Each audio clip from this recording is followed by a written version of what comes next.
I said last night, how can it be that the leader of Her Majesty's loyal opposition is accused by a former Czechoslovakian communist agent of holding a series of meetings during the 1980s at which information, be it important or not, was clearly exchanged?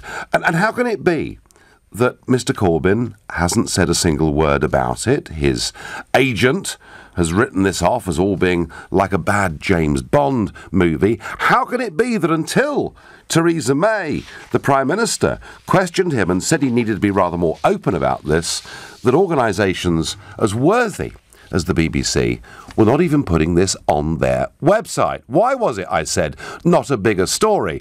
And given everything that's been said about Russian collusion over the Trump campaign and Brexit and my own, I have to say, sadly, massively overinflated role as the centre of some spider's web that somehow I've been running information between Trump and Assange, and I've been funded by the Russians, and all of that seems to be absolutely fine to talk about ad nauseam.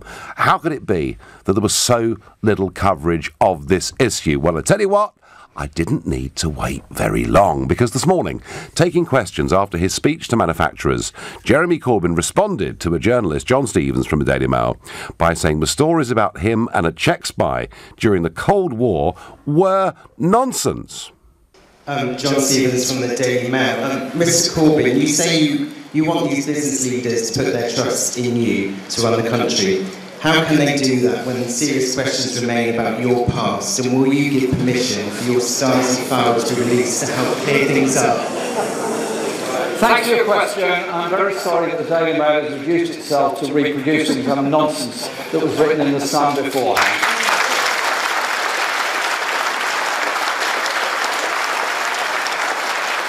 Sean Kennedy at Channel 4 News. Don't worry. I thought this was a meeting which engineering employees got a chance to ask questions rather than the media.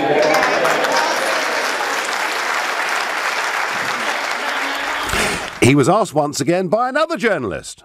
Final question, are you a Czech spy? No. Well, this went on through the course of the day. And very interesting that, and okay, you know, you can argue that some newspapers, like the Sun or the Mail, have a different political view, and you may not wish to expose yourself to being interviewed by them. But, you know, the broadcast media, whether it's ITV or the BBC or LBC or whatever it is, you know, they're actually regulated quite strictly. And yet he refused to do any media broadcast interviews on this subject today, despite, after that press conference, following his speech to manufacturers, there being a huge clamour. And then, within the last hour, rather than going to the press, Jeremy Corbyn has released his own video. This is what he has to say. In the last few days, the Sun, the Mail, the Telegraph, the Express have all gone a little bit James Bond. They found a former Czechoslovakian spy whose claims are increasingly wild and entirely false. He seems to believe I kept him informed about what Margaret Thatcher had for breakfast, and says he was responsible for either Live Aid or the Mandela concert, or maybe both. It's easy to laugh, but something more serious is happening. Publishing these ridiculous smears that have been refuted by Czech officials shows just how worried the media bosses are by the prospect of a Labour government. They're right to be. Labour will stand up to the powerful and corrupt and take the side of the many, not the few. A free press is essential for democracy, and we don't want to close it down, we want to open it up. At the moment, much of our press isn't very free at all. In fact, it's controlled by billionaire tax exiles who are determined to dodge paying their fair share for our vital public services. The general election showed the media barons are losing their influence, and social media means their bad old habits are becoming less and less relevant. But instead of learning these lessons, they're continuing to resort to lies and smears. Their readers, you, all of us, deserve so much better. Well, we've got news for them. Change is coming. change is coming. If you're out there and you're part of the free press, change is coming. That in the latter part of the Corbyn statement after an initial attempt to laugh it all off. I'm kind of thinking he might be in a bit of trouble over this. Because not once during that 1 minute and 39 seconds that he's given as his response to the clamour for questions about how many times he met this Czech agent during the 1980s, not once has he basically confirmed or denied how many times they met. It's very interesting. I mean, Tom Newton-Dunn from The Sun, who, and it was The Sun that broke this to begin with, and Newton-Dunn says, Jeremy Corbyn describes The Sun reporting of his links to a Czech intelligence officer as nonsense. But again, he does not deny holding 4 different meetings with him or explain why they happened. Now look, was Jeremy Corbyn back in the 1980s passing on very top secret information to people who were part of the Soviet bloc? I actually have to say, I really rather doubt it. He wasn't important enough. He wouldn't have known very much. He was pretty much isolated on the Labour backbenches by his own party. He wouldn't, I don't think, have been privy to very much. But I tell you what, if the allegation was, did he collude with agents who were part of the Soviet Union, well, I would have thought the answer to that appears to me to be yes. So let's be clear. Allegations have been made by this man, Sarkozy, Jan Sarkozy, who was in London working for the Czechoslovakian government. Allegations have been made that a series of meetings happened and they talked about current affairs, etc. Sarkozy also said there were many other Labour figures on the left, and particularly those who've been involved with CND and those kind of organisations who did have meetings with their agents. He also said that money red gold, as it was known at the time, money did change hands, but he hasn't specifically said at any point that Jeremy Corbyn received any of it. And I'm saying that because I do want this debate to be fair. But I'm struck that if you don't take any questions from ITV, the BBC or LBC, if you refuse to do any broadcast interviews and you then come out attacking the free press, I suspect you're in a little bit of trouble. I suspect you've got something to hide. So I want to know tonight, do these allegations matter to you as a Labour voter? I'm particularly keen to hear from people who are inclined to vote Labour. Now, you may say to me, it doesn't matter one jot. And it could be that it's only people over the age of about 45 who even remember what communism was all about. So perhaps it's not relevant. So if you think it doesn't matter a damn, he's a fine figure of a man, call me on 0345 6060 973. Or perhaps like me, you're asking the question, why won't he deny the meetings took place? And if they did, why doesn't he just ask for his Stasi file so that he can reveal in public the information they had on him? And in that case, you can text me at 84850. You can tweet your thoughts or questions using the hashtag Farage and LBC at LBC. And I tell you what, if you want to come on and speculate, imagine these claims have been made about me. Imagine that somebody working for Putin said, last year I met Nigel Farage 4 times. We often met up with Brexit politicians, and in some cases, money changed hands. How do you think I'd be getting on with the national media right now if somebody had made these allegations against me? And of course, as ever, I'm here in London. You can watch us on Facebook and you can make your comments there too. Do these allegations about Jeremy Corbyn matter? And I'm particularly keen to hear if you're a Labour voter. I'm going to go to Kevin, a brand new caller to the show, who lives in Hillingdon. Good evening.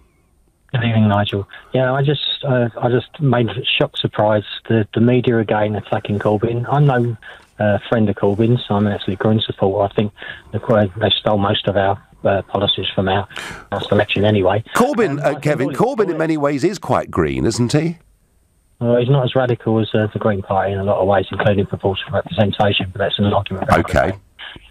There's a famous non-mentioned named owner of an airline who always said, publicity, good or bad, is always good. And I believe the Conservative Party and the people that back them are concerned that there's going to be an election this year, and let's rubbish Corbyn like we did before, because we want to get people not to vote for him, and it's just going to end up the opposite way. I'm just absolutely not surprised at all. Don't believe any of it. Okay. Okay. We'll see. Okay, Kevin, I'm hearing what you say. I mean, would it be fair to say that Corbyn quite consistently had a record of meeting and supporting organisations that neither Conservative nor Labour governments were in favour of, such as Sinn Féin IRA, invited them to meetings in the House of Commons, such as many of the things he said about Hamas and Hezbollah. And Kevin, he was, you know, a paid-up supporter of the campaign for nuclear disarmament, very much on the Marxist wing of the Labour Party.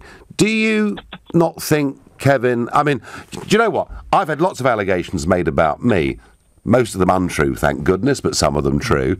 And, you know, if I was asked the question, Kevin, had I still been leader of UKIP, you know, had I met this Russian agent, I couldn't really dodge it, could I? I'd have to say either I'd met them or I hadn't. Do you not think, Kevin, that it's a fair question from the Conservative-leaning media to ask him to confirm or deny whether 4 meetings took place? Well, not really, because, as you said, you mentioned about Sinn Féin. John Major was the first courageous Prime Minister that actually started the peace talks, you know, the yes, government isn't really going to get the reward that Tony Blair got. But he didn't invite them into the House of Commons within a few weeks of the Brighton bomb, did he? Well, there you go. You're mixing terrorism and political arms with political...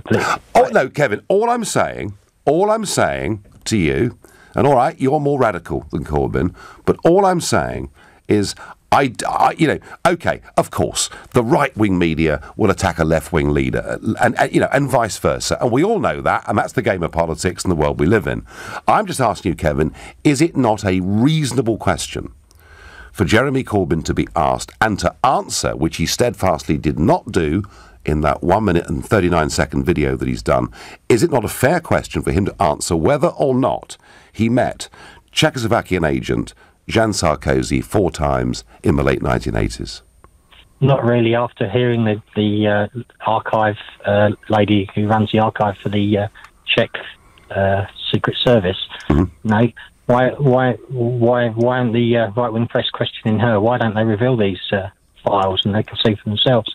Well, I tell you what, Kevin, if he asked for the files and we saw the files, that maybe would solve. It's the Czech government, isn't it? They own them, not Jeremy Corbyn. Yeah, but Jeremy Corbyn has to ask for them, and if he asks for them, he will get them. Let's hope he does, and we can clear it all up. They're an archive, so surely they're open for public. I think many things, particularly the Stasi files in East Germany, are not. But if you apply for them, you can get them. Anyway, Kevin, you've made your point of view. You made your point of view very clear indeed. Kevin, not concerned in the least. You're listening to the Nigel Farage Show here on LBC. We're going to go to. Actually, we're not going to move on. We're going to go to Lee in Swindon. Lee, good evening. Hi there, good evening. How are you? I'm well. So Corbyn has really had a right go at the right-wing media, at the media barons, some of whom live overseas. But is that really relevant here, Lee? Absolutely it is. And you and Corbyn are actually far more aligned than I think you give credit for. Right. You know, Corbyn, like yourself, has been an anti-establishment person, has been against the overarching powers that the EU establishment has had, and that's the reason he's trying to take things away. And unfortunately, you can't go into detail on every topic to explain things properly so people understand. But what's happening here, you know as well, it's completely transparent. Everybody in the country can see what's going on. We're not stupid, and it's an obvious smear against Corbyn. It's the most transparent, obvious smear ever. And the fact that he's not responding to the very specific points are because you're giving credit and you're allowing those points to be amplified. You know, he's not engaging in conversations about whether he had a meeting 30 years ago with some Czech spy, which is just absolutely ridiculous. Why is it ridiculous, Lee? What? Why is it ridiculous? Why is it ridiculous? Yeah. Well, okay, number one, what's the purpose of Parliament and government? The purpose of government is to govern, and it's to make sure that we have the services and a strong economy. The purpose of Parliament is to help guide government and represent the people. So what if one person in the representation for the whole of our parliament had a conversation with... Well, it wasn't one person, was it? You disagree with? It wasn't one person, Lee, was it? Because actually what's being said is that several Labour MPs were meeting with this agent and with other agents from the Soviet bloc. Yeah. I personally don't know the absolute ins and outs. I don't think anybody does, apart from Corbyn, the spy, and the other people in question. But it's not unusual. I mean, for example, the government, there's this smear that always comes out about Corbyn speaking to the IRA. Actually, the government were negotiating with the IRA. Later on they were. Lee, later on they were. You're right. John Major did, in secret, meet the IRA, and it did lead to a process that Blair concluded, with the Good Friday Agreement. And you're absolutely right about that. However, I think... And talking to people is a good thing. Talking to people of different opinions is a good thing. That's how you bring consensus. Is it a good thing? Is it a good thing, Lee? You and Corbyn are far more similar. Is it a good thing, Lee, for an MP to talk to an enemy of the state? Well, personally, I think there's a line where negotiating possibly with ISIS might be a little bit extreme. Again, we don't know the ins and outs, so you can't put that conjecture out and try and smear. But just going back to the point, why didn't Corbyn answer the questions, which was your topic? Yeah. The reason he didn't answer the questions is because he doesn't want to amplify this ridiculous smear. Everyone can see it's a smear. Everybody knows. Lee, I tell you what, matey, this is not going away. This story is not going away. And I think... Well, of course it's not going away, because the billionaires who have everything to lose by a Labour government coming into power are absolutely petrified of the prospect of Corbyn getting in. So would it be reasonable, Lee, to think that your middle-of-the-road Labour voter would want to know whether the leader of the Labour Party had been working with communist agents during the 1980s? Is that not, given the allegations that have been made, a fair question to ask? Okay, going back to the point, amplifying a smear is not the right approach for a politician to take when they're trying to draw the focus of argument to austerity, lack of funding for our public services, our position in the world. Lee, I know that. I've been there. Get distracted. I've been there, but I've been there, and I've done my best to brush off ludicrous allegations that were made against me, but ultimately it's really difficult in this world. If you're leading a party, if you're potentially a prime minister, you can't dodge this forever. And I suggest to you, Lee, that by not doing a face-to-face interview with one of the major broadcasters today and choosing to do this video and attacking the media barons, I suggest to you, Lee, he's actually made this a bit worse for himself. To an end. Let me ask you one question. So, remember the coverage that the BBC gave to Donald Trump in the run-up to the presidential elections? Yeah. Can you remember how biased that and I'm no Trump fan, but I could see it's black and white. Yep. Even in the morning when I woke up and I was watching the coverage that was given and the way that Hillary Clinton was being talked up and the way that, so you can see the bias there. So on one hand, you're saying, speak to these broadcasters because they're fair and regulated, but actually, that's not the case. Lee, all I'm saying is that if Jeremy Corbyn thinks that he can avoid answering this fundamental question of whether or not he held 4 meetings with Jean Sarkozy in the 1980s, if he thinks he can dodge that, I think, Lee, he's deluding himself.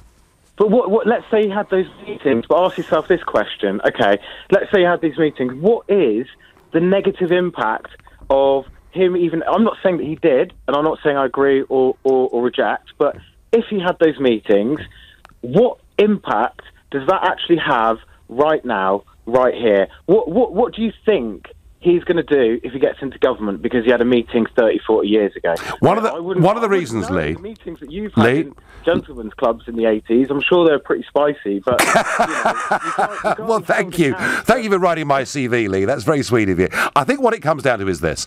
One of the reasons Corbyn did well in the election campaign, and he did do well, come on, he connected, he had energy, and I said it on this show the day he launched the manifesto. I said, wow, I've never seen Corbyn like this. And one of the reasons he connected was because he appeared to be very straight, very open, and you've now got a question that is being asked, and it may well be, Lee, they had nothing of any import to discuss at all, because Corbyn didn't know anything, because he wasn't in a position to. But if he continues to run away, I think there'll be Labour voters that start to ask the question. Lee, great call. Thank you. Going to go to Andy, another new caller from Edinburgh. Good evening, Andy. Hi, good evening, Nigel. So, are you a Corbyn supporter, detractor? Well, I'm not a Labour supporter. I was a long time ago. So I'm not. I wouldn't vote Labour. I'm Scottish, so I actually vote SNP. However, I feel so sorry for the guy. I think he finds it must be impossible to answer all these allegations in the right-wing media, especially the Mail, especially the Express and the Sun, because it seems to be now every single week there's a new allegation against him. So you're asking, why isn't he, coming out? I think silence is sometimes the best option for him, because the right-wing media are out to crucify him, and it must be so difficult for him to constantly try and refute all these allegations. Andy, I had in 2013, 14, 15, I had the right-wing media against me and the left-wing media against me. Apart from when Richard Desmond's Express gave us support, I had everyone against me. So I'm used to all of this, and I'm used to... And Andy, I've had it in the last few months. Accusations by a Guardian journalist that somehow I've been colluding with the Russians. No basis of evidence whatsoever on any of it, but this stuff gets written. So politics is a rough, tough, nasty game, and you're right to say that the Mail and the Sun and the Telegraph will give Corbyn a bashing whenever they can. Of course they will. Yeah. But, of course they will, Andy. But Andy, all right. In some ways, I feel sorry for anybody that's under a media bombardment, because I've kind of lived it. I know what it's like. But the point I'm making, Andy, is here we have somebody who's a former Czech agent who claims he met Corbyn in the 80s on 4 separate occasions. It was part of a network of Labour MPs he and his colleagues were talking to. He also says in some instances money changed hands. Now that may well be spicing it up for the story. Yeah. And I get that too. But Andy, my point is I don't think Corbyn can ignore this question. Okay, but I'm sure that you can see how the media works, as it seems to be able to print whatever it wants without any basis, without any facts. I know. Especially the newspapers like the Mail or the Sun. And what happens is, as long as it prints it, the damage is done, because some people will believe that. And that is part of especially the right-wing media's aim. As long as they damage some people... Andy, they're as bad as each other, whether they're on the right or the left. They all play the same game. And actually, that's part of a free press. You just have to live with it. Enoch Powell, a right-wing figure, once said that a politician complaining about the press is like a sailor complaining about rough seas. So you have to live with it. But and sometimes... And I've been there, I've had all sorts of things said about me, allegations made. Sometimes you are best just to ignore it, not to stoop to a level of responding. But I have a feeling, Andy, that this question of whether he met this guy on 4 occasions is going to come up again and again and again. And in the end, I think he's going to have to answer it. Okay.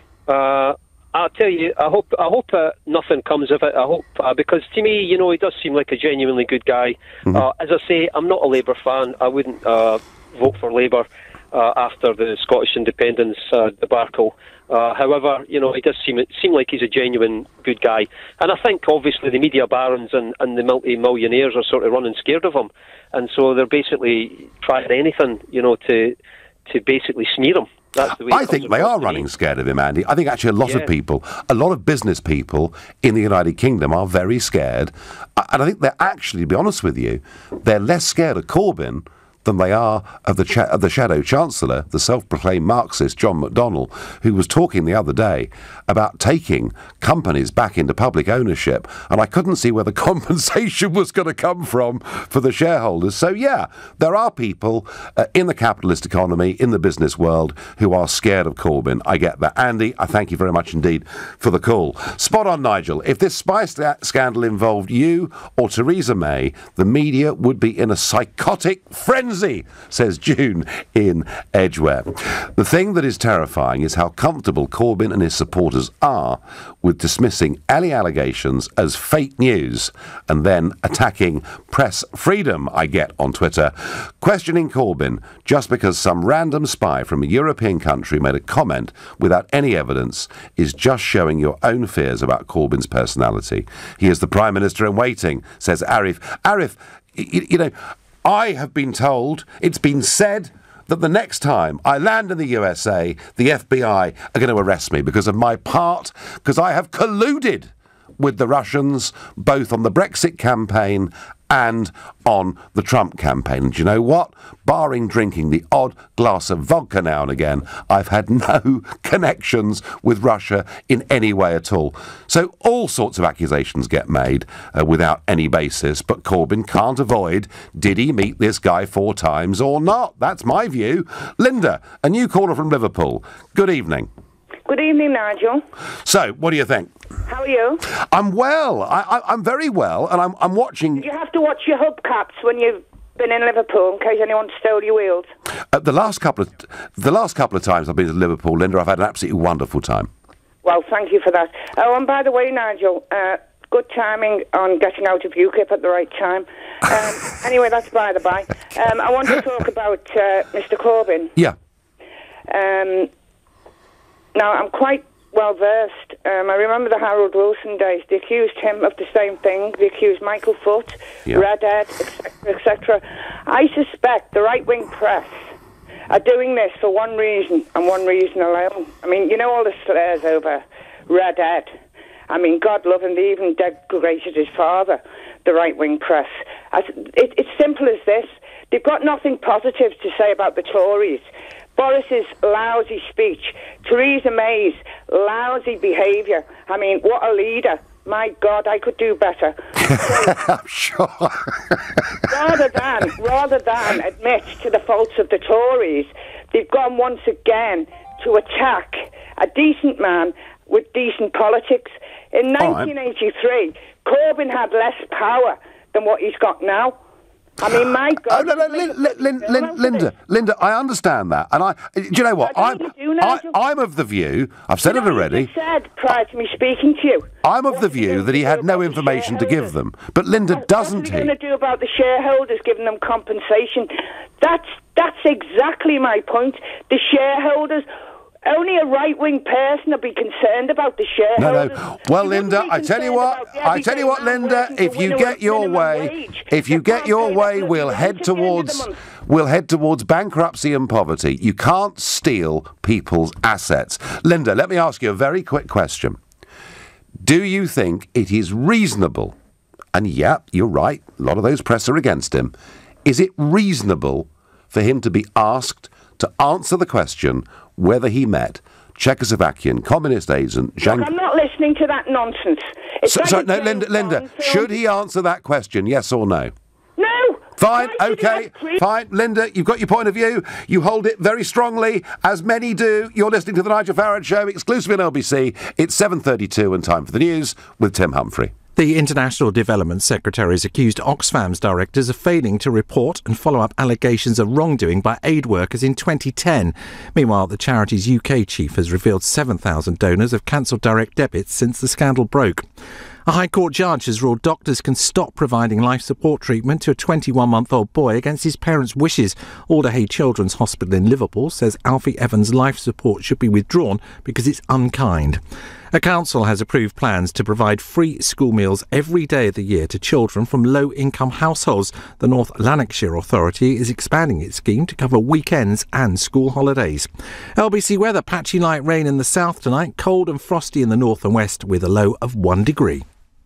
This is LBC, the Nigel Farage Show. Call 0345 6060 973. Text 84850. Tweet at LBC using the hashtag Farage on LBC. We're discussing Jeremy Corbyn. Is it a right-wing media conspiracy? Are they being beastly? Are they being unfair? Or do you ask yourself the question, given the allegations that have been made by this former Czechoslovakian communist agent, Jan Sarkozy, that they'd met 4 times back in the 1980s, do you ask yourself the question why, in the face of that, he's run away from doing any broadcast media interviews today, but done his own 1 minute 39 second video in which he doesn't actually address any of those issues, but just attacks the press and says to them, change is coming, which some read as being somewhat sinister. Now, not quite as dramatic as that, in fact really rather dull, was the speech today given about the post-Brexit UK by Brexit Secretary David Davis, and he said that we won't be like Mad Max. There will not be a global race to the bottom in terms of regulation. In fact, he said that the United Kingdom will be the same country it was post-Brexit. I wonder, David Davis, don't you realise the reason people voted for Brexit is they voted for change? They don't want things to be exactly the same. They want things to change. And I really feel it's about time that David Davis and the rest of this government stopped apologising for Brexit, but actually started to embrace it and say, this is going to be great, we're going to be more competitive, there'll be fantastic opportunities for us out there in the world. I didn't see any of that today. I saw a slogan about shared history, shared futures. It was the same backdrop Theresa May had used in Florence. It is a very, very mixed message, and is not saying, come on, we're leaving, we've made a decision, and it's going to be great. None of that did I see today. Really thought, I have to say, it was very, very weak indeed. But back to Jeremy Corbyn. Should he answer these questions? Is he right just to ignore it and attack the right-wing media barons? I'm going to ask Rupert in Maidenhead that very question. Good evening, Nigel. Good evening. Am I too late to wish you a Happy New Year? Well, Chinese New Year was only a couple of weeks ago, I think, so I'd accept one of those. Exactly. Well, thank you. My point here is, and Nigel, I don't know if you remember, we spoke before. You've been on the show before, yeah. I sang a beautiful rendition of "Oh, Jeremy Corbyn" to you. I remember it, and you were. I mean, you are completely sold on Corbyn, Rupert, if I remember you rightly. That is correct, Nigel. Okay, good. Well, you are the perfect caller then for this subject. Do you have, Rupert, you know, and you can give me another Jeremy Corbyn in a minute, but are you concerned in the least about these meetings that are said to have happened back in the 1980s? So my concern is not necessarily with the meetings, because we don't know the content of the meetings, do we? Well, no, Rupert. Let's go back a step. What Jeremy Corbyn will not confirm or deny is whether the meetings took place at all. So I think there is a clear challenge there. You know, we won't confirm whether they did or not happen. But my real bugbear today, Nigel, and I think you can join me in this, right? Because try me. I'm not going to try and wave the Labour flag at you, but my bugbear is with the media. It's with the mainstream media who kind of sit in that category, conservative but remain. You know, and my frustration with all this is that they clearly see Labour as a threat. They clearly see Brexit as a threat, and they're just sniping. They're on the radar. Oh, Corbyn did this. Corbyn did that. Right. Let's blow it out of catastrophe. You know, let's make an absolute meal out of it. You know, the Sun. I don't know if you remember on the day of the election in the summer, the day before the election, they had Corbyn with a picture of him on the front saying Corbyn. You know, a little play on his surname. Yeah. The next day, you know, after the whole catastrophe of the election, absolute balls up with the DUP and the coalition, they're like, oh, what a catastrophe. I'm sorry, BBC, the mainstream media, you need to be held accountable to this. You need to be informative. But Rupert, the newspapers, whether it's the Sun or the Mirror on the other side, they are held accountable because we can just stop buying it. Yes, well, that's what we need to do, and this is why I love LBC. You know, so we've got you on the show this evening talking about your opinions, but early in the day we had Mr. James O'Brien. You know, and this is the thing that frustrates me, is that, you know, the Sky, BBC, all of them just they see Corbyn as a threat. You know, the big bankers see Corbyn as a threat, and we need, you know, the media needs to be held accountable. Yeah, quite right. We need to stop buying it. I don't buy the Sun anymore. I think it's absolutely disgrace. Well, actually, Rupert, LBC is a great station, not just because it has people with views as diverse as myself and James O'Brien, and they certainly are pretty different on virtually everything under the sun. But the greatness, I think, of LBC is, and I sit here in the studio, and I'm surrounded by TV screens, right? So I've got all the news, current affairs programmes on in here, and upstairs we've got the American ones.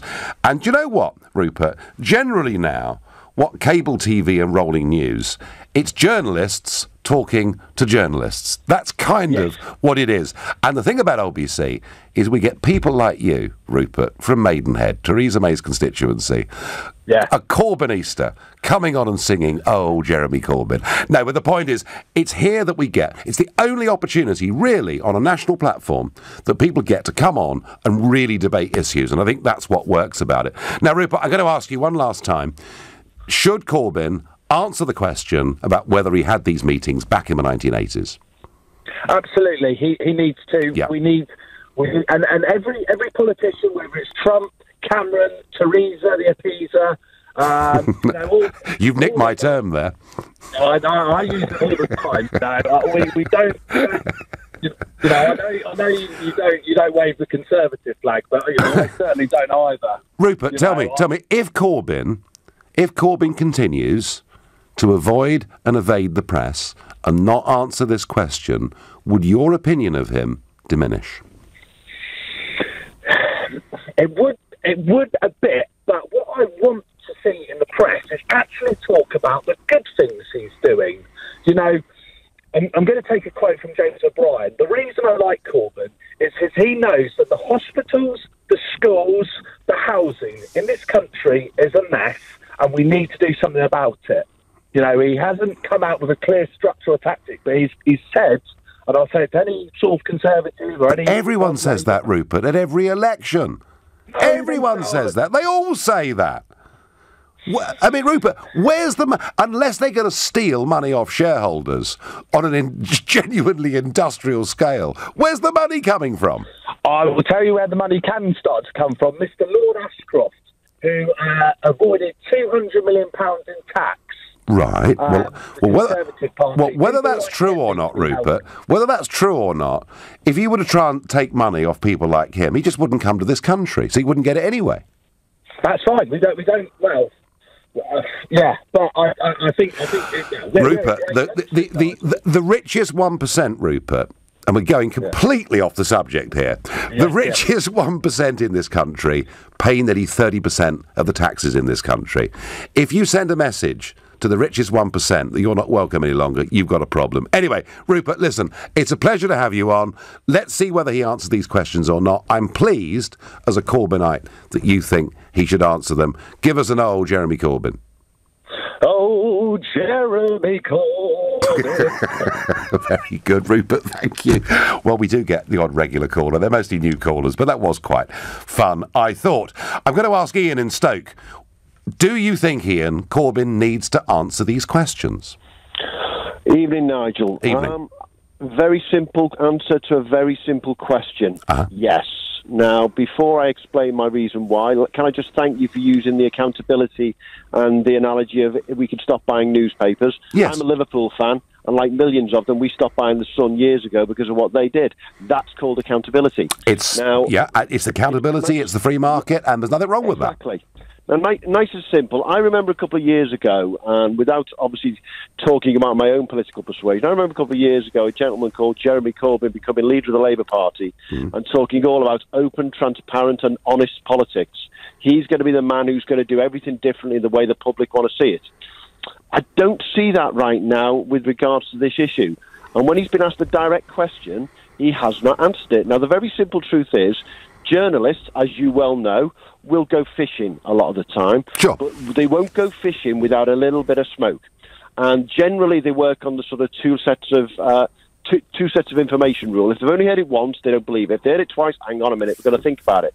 When they've heard it 2, 3, 4 times, they're going to fish. Now, if Jeremy is absolutely adamant that he did not meet anybody in the 1980s, 90s, whatever, I don't really care. Well, we don't know, Ian. We don't know. That's exactly. Yeah. He should just do one thing, Nigel, very simple. He either comes out and says no, or he says to the newspapers that he's now up against, I'm going to sue you.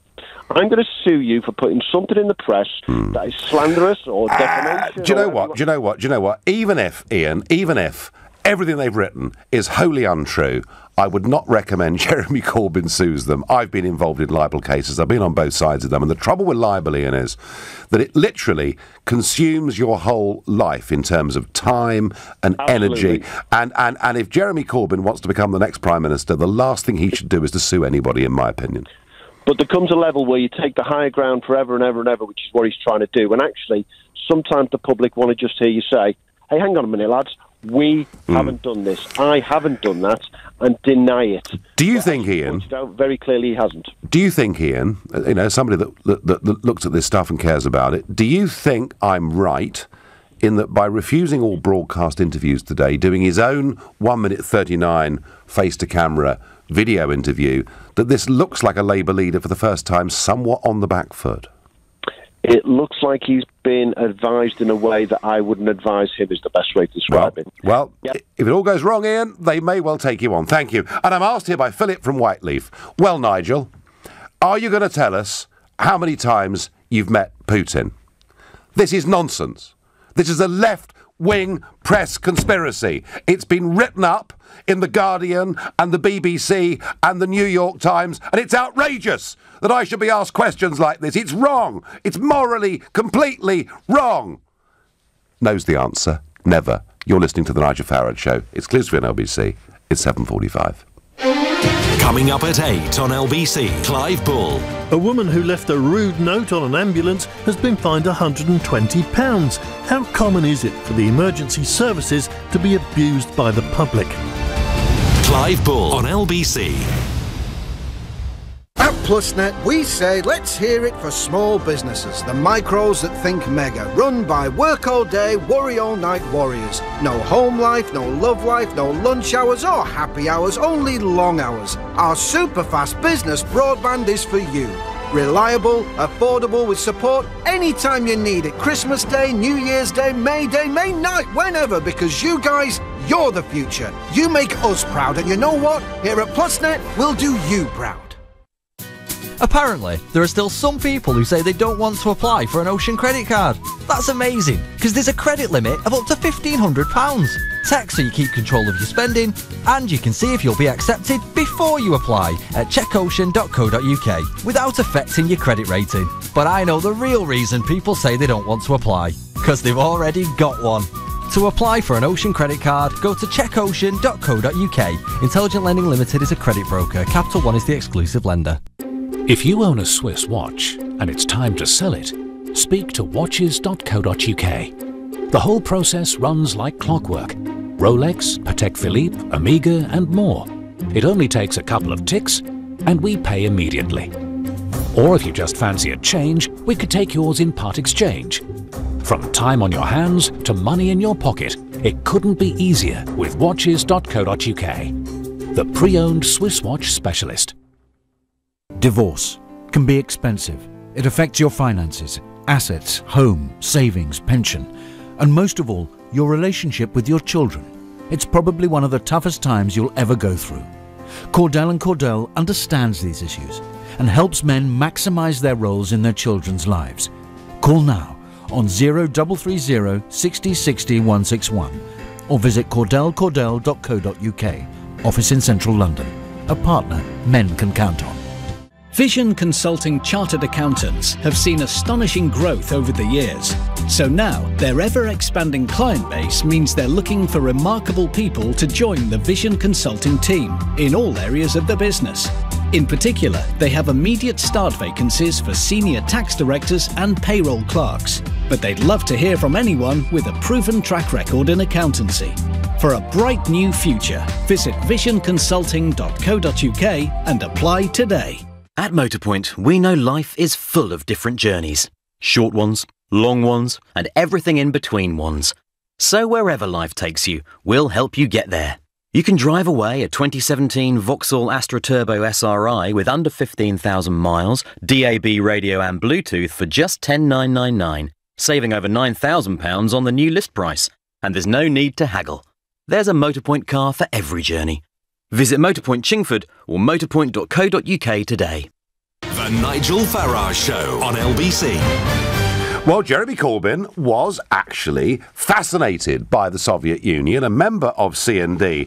But best of all, back in the 1980s, he went on a motorbike holiday with Diane Abbott, who was his girlfriend of the time, and boy, did they go somewhere cool. Did they go somewhere really, really exciting and sexy? Yeah, they went to Erich Honecker's East Germany. I mean, I can't imagine anywhere more ghastly to go.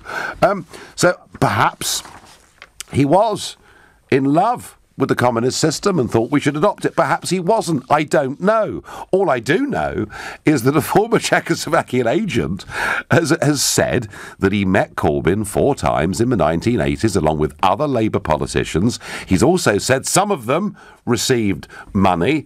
And Corbyn will not answer the question as to whether he had these meetings. And my experience as a former party leader is there are things that can be said that you can just ignore.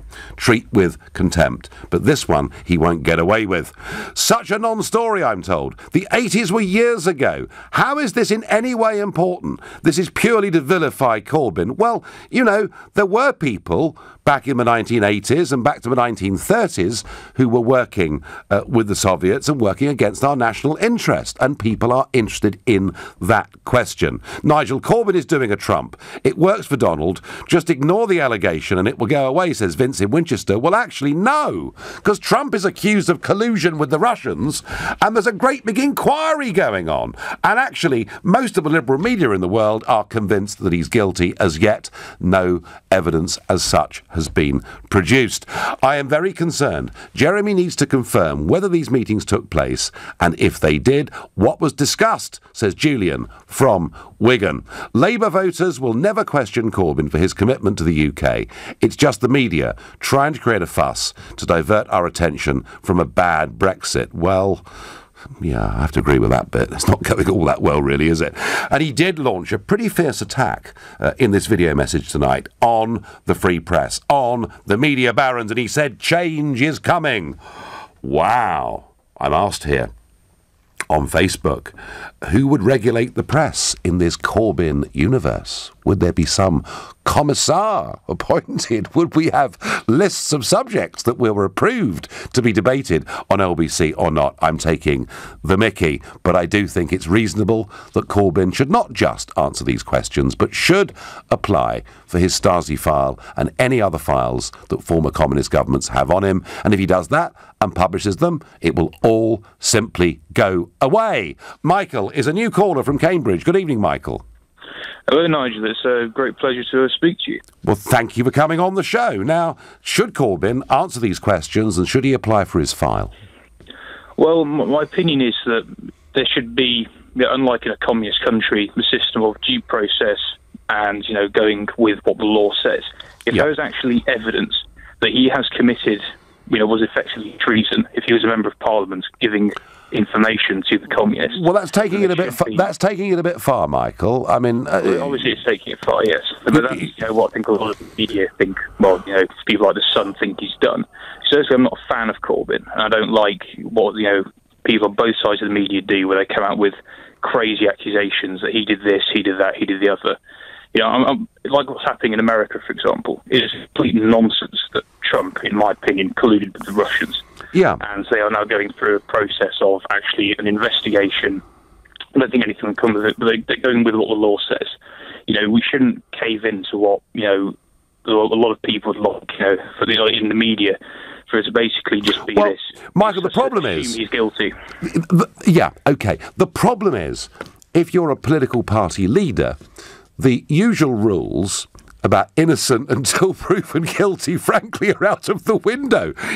I've had, in the last 2 months, this accusation that I was running memory sticks between the White House and Julian Assange. I can assure you it is total and utter baloney, but I still had to answer the question, because if I hadn't, people would have assumed I was guilty, Michael. So I think the normal rules of what is just and fair in a conversation just don't apply when you're leading a political party. And Michael, I honestly think if Corbyn continues to totally avoid doing interviews or answering this basic question, I think he'll be in a bit of trouble. I agree with you there. But in this particular circumstance where he is such a high-profile political figure, in a different situation to yourself, because obviously you weren't leading, the opposition in Westminster, and it's so easy to find information about people who are in East Germany because the Stasi kept such files, records. Which it's incredibly easy for them to look at it and to initiate the process. Well, if Corbyn, whether or not he did it. Well, you know what, Michael? If Corbyn doesn't apply for these files himself, the chances are those files will find public light of day anyway, and that could be even worse for him. So I think he's got to take action. Michael, I thank you for your call. If Jeremy Corbyn is innocent, he should ask for his files and publish them to prove this, I get. Linda from Durham says, I think Jeremy Corbyn's silence is not good.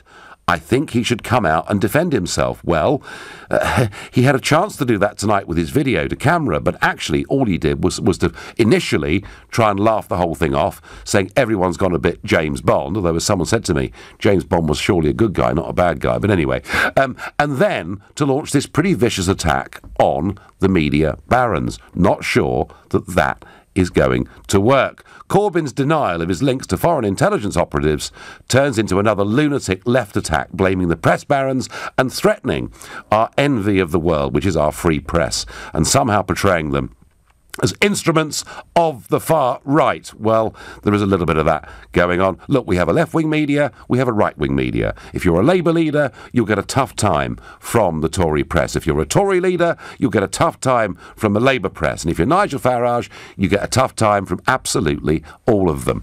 Leon is calling from Hastings in East Sussex. Good evening, Leon. Yes, hello, Nigel. Nice to speak to you again. Good to speak to you again. So what do you think? Should Corbyn come clean on this, or is he right to just sort of brush it all away and treat it with contempt? No, I think he seriously needs to address this issue. I have absolutely no doubt that there is something bubbling away underneath these accusations.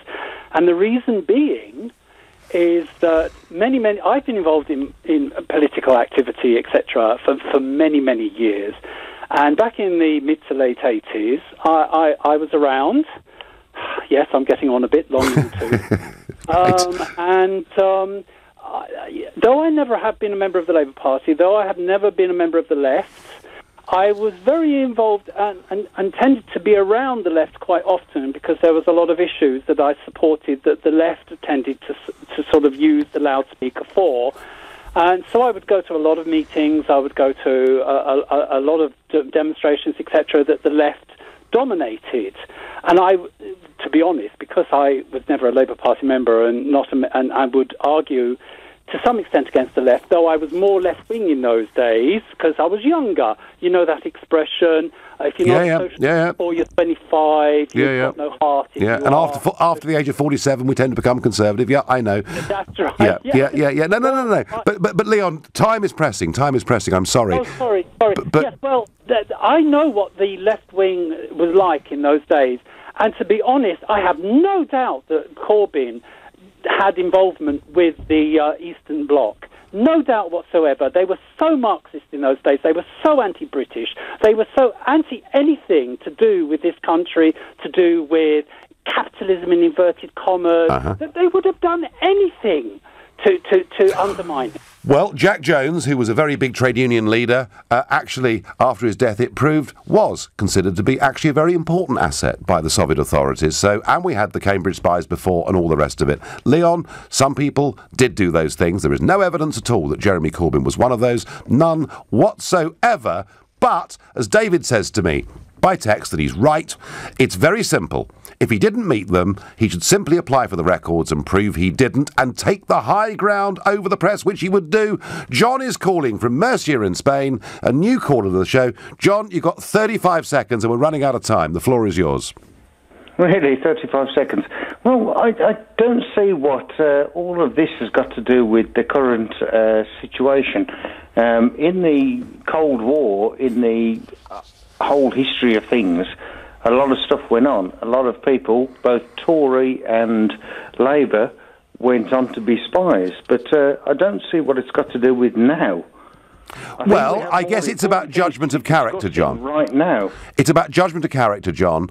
And the question that is being asked and that Corbyn needs to bat away is, did he do something that potentially was not in the interests of this country? And that's the question. John, I apologise. Long distance call. No time. We have run out of time. Huge amount of response to that question. All I can say is Agent Cobb, as he was known by the Czechoslovakians in those days, please come in, please tell us what happened. If you don't, these press, call them right-wing, call them what you will hound you and make your life a misery. You need to answer that basic question. Did you have those meetings or didn't you?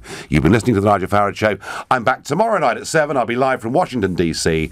Coming up at 10 tonight, it's Ian Collins. But up next, it's Clive Bull. Nigel, thank you. Coming up at 9, it's the Health Hour. I'm joined by Dr. Sarah Jarvis, who's here to answer your medical questions, and we'll talk about the worrying increase in the cases of measles and what can be done about it.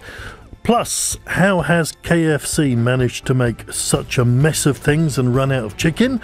And 2 Jamie Oliver steakhouses are in trouble as well. Why a food business is having a tough time. And we start with that note. The woman who verbally abused paramedics and left a rude note on an ambulance has been fined £120.